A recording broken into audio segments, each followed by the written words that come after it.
This was an act of terror, and a particularly cowardly act of terror aimed at innocent civilians. We know that this action was intended to break our spirit.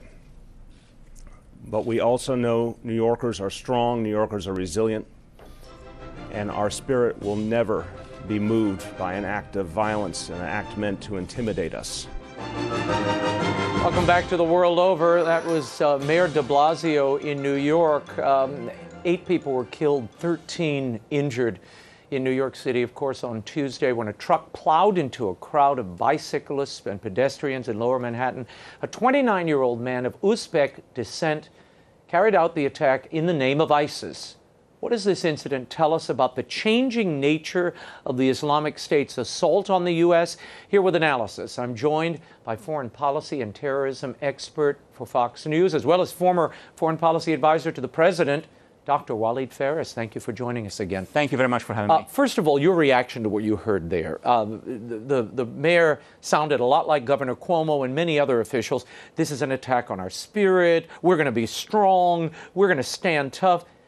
Does this miss the point in your mind? And what are you hearing from leaders in other places? Something is going wrong since a few years. I mean, after 9/11, the speech of the president in Congress was somewhat advanced to explain to the American public who the attackers are and why they are perpetrating this. And we used to make fun of the French and the Arabs because they did not have that narrative. What is happening now is that what we've heard from New York, from the leaders of New York, is much less advanced than the president of France, Macron, who calls it Islamic fundamentalist or Salafist, or the Saudis, the Egyptians, the Jordanians, the Tunisians.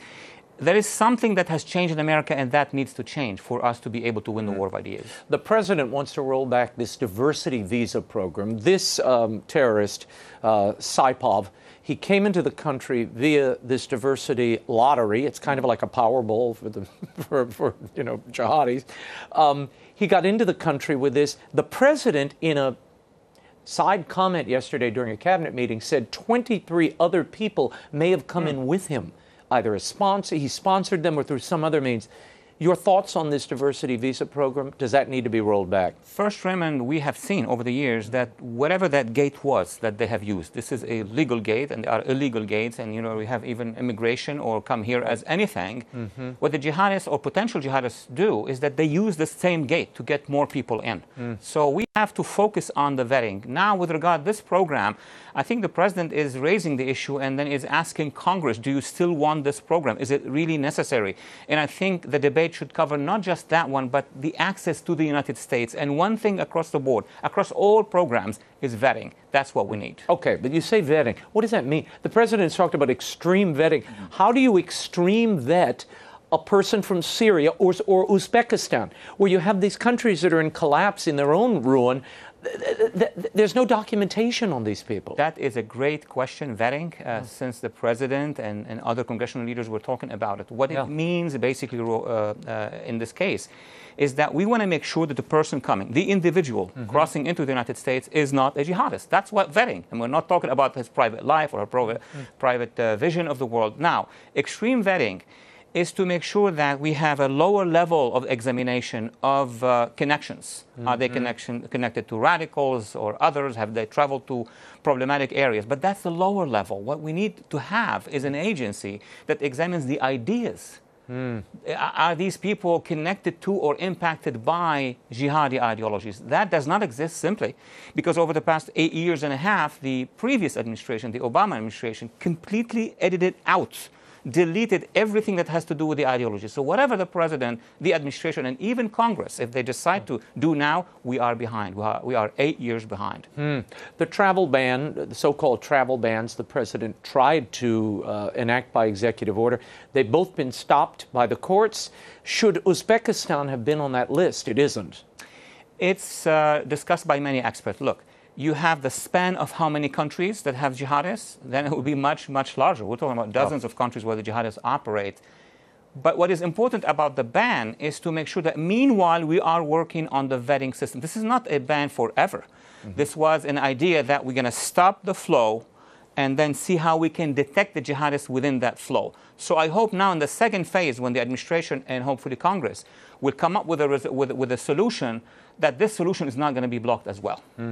Saipov, this 29-year-old attacker here, he rents a truck from Home Depot, he drives it through a crowd, he brandishes guns, he then pulls out, yells Allahu Akbar. Yeah. When he's imprisoned, he asks for an ISIS flag to be brought to his hospital bed.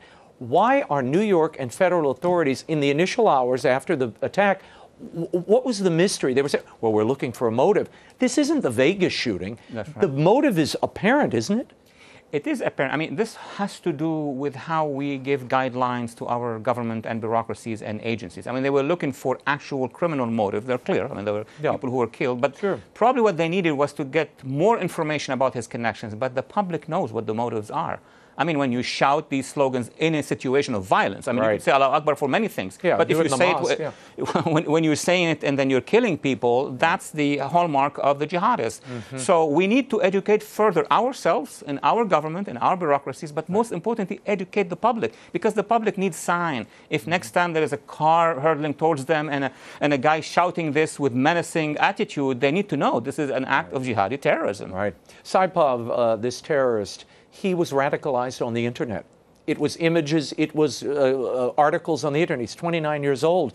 How do you stop this kind of radicalization in the United States? Obviously, certain individuals are going to be more prone to radicalization, and I would argue there's a religious dimension there that we always ignore, cover our eyes, see no evil. But how do you, in advance, stop these people from being radicalized? Look, I spoke to many leaders in the Middle East, some in Europe. They have done some experimentation of methods. What is very important is the validation. Validation meaning when this individual, before being indoctrinated or radicalized, looks around, he or she want to see that that action is negative. You should not go into that direction. What it means, president of the country, congressional leaders, heads of agencies, all of them should validate that this is the ideology that is the enemy's ideology. Once we go into that direction, that individual's world will shrink. Second, we need to have allies, Muslim moderate allies, and we have some. The problem is the political culture in the United States has not recognized the existence of this ideology so far. Well, when the president went over in his first foreign trip, when he went to Saudi Arabia, I saw that as an amazing move. Went to Saudi Arabia, went to Jerusalem, went to Rome, to call on these religious leaders primarily, and the governing, particularly the Muslim world, and said, you need to clean up your own house. And then he went to the other religious leaders and said, I need your moral and spiritual support. Is that still missing? Has the world gotten the message? First of all, that was really a benchmark. We discussed it here a few months ago. What should have happened after that is a follow-up, is for these leaders basically that he met and uploaded him, etc., to go into that direction. Second, we should have had more work here. The president should have been backed by Congress, at least in this field. We're not talking about all the other political problems that we know about, but there should have been a consensus on a national security doctrine, which is still not, available, about where is the threat, what we should do about it. And the opposition to that issue is still fierce. The opposition is a little bit partially responsible for the fact that the administration was not able to move forward in that regard. What's different in this attack as you look at it? You have watched, and we have watched, multiple attacks all over the world, in Barcelona, in London, in Paris, one after another. These things seem to happen like clockwork, almost weekly. And there is an ideology that, in more cases than not, is propelling and driving the adherents of this radical strain of Islam to enact violence and to kill. What is different with this particular assailant? This one, the difference is that they are discovering our weak points. The ideological background is all the same. It did not change. The determination by ISIS to send a message, we don't know if he's connected or not, doesn't matter at this point in time. He's connected ideologically. But what's happening is that our cities, our urban centers, our life is open. So if we don't act quickly, this is going to be more and more of it. I mean, this is not going to be the last terror act, unfortunately. Yeah, and you expect more of these random localized events with trucks and knives, and you don't even need explosives. Look, I mean, though we did have, people forget that Chelsea bombing. Remember, they found the pressure cooker in the outside that thing, or the Pulse nightclub. These things keep happening, and we almost have cultural amnesia about it. Yeah, that's the problem. After every act, my thoughts are, when is the next act? And it's what you do between the two acts that counts, not at the moment of the act. I mean, at the moment of the act, you have to take care of the terrorists, take care of your people. Right. But the real hard work is between, when it's over into the next activity. We need to be proactive. I have always been intrigued for years about, and I guess it came from covering Muslim-Catholic dialogue many years ago, about the interaction of ideas. And it seems to me Islam is filling a void for these young men, many of them from broken families or have difficult relationships, or they're in a certain cycle that they find themselves, but they find validation, they find manhood, and they find God in this warped ideology, and they embrace it. Where is the religious response from Christians and moderate Islam to reach out to these people and to create something to fill the vacuum? Absolutely. The term that you use is exactly the center of the problem, validation, in Arabic, even tashriya. I met with the head of Al-Azhar, remember in 2015 we spoke about it. The following year I went to Egypt to meet with the Minister of Religious Affairs, just to get from them the sense of, can you help yourselves first? Because they are under attack by the jihadists, and us in the world, in terms of pushing back against this radicalization. They said they can, but we need to have unity. You need to have the United States first, and the Europeans, and us working together. So you guys, your Congress, your administration, your media should be together to isolate this ideology. That's the message I got from Egypt, and I got from many other Arab Muslim countries. Well, the president of Egypt doesn't get a lot of credit, but he looked ahead of Alaska in the face and said, you've got to clean up your act. We've got to get something done here. We are in the beginning of something, but we need really to exert leadership here in Washington and really have a unity, at least on that point. And it's not enough coming from just the White House in a one-off event. No. This needs really a national unity. This needs Congress, the White House, the agencies, all in one path. And then they could fight politically on a million other ends, but that needs to be united. I want to read to you, this is a statement from Cardinal Dolan, the Archbishop of New York. In the wake of these attacks, he said, "Today our city and our nation are stunned and horrified by another act of senseless violence."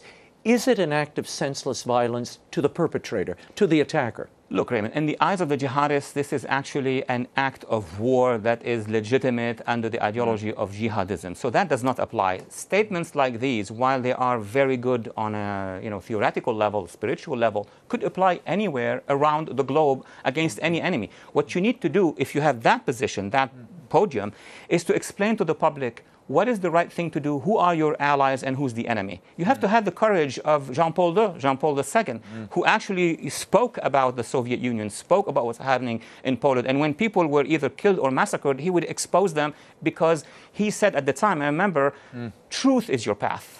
And I heard him not from Washington. I was already still in Beirut, so I heard him, and that gave me a lot of courage. Yeah, I want to read one more thing. This is the end of Cardinal Dolan's statement. He said, "We have to work towards greater respect and understanding among all people, so the heinous and evil acts like this become a thing of the past."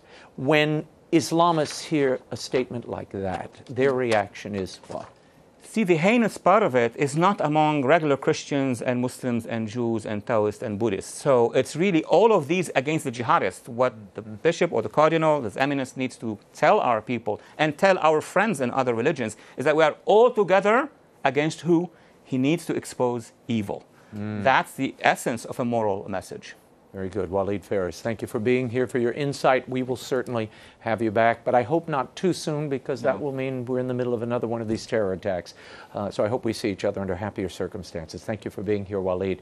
For more on Walid Phares and his media appearances, you can read his columns at walidphares.com. And you can follow him on Twitter at Walid Phares.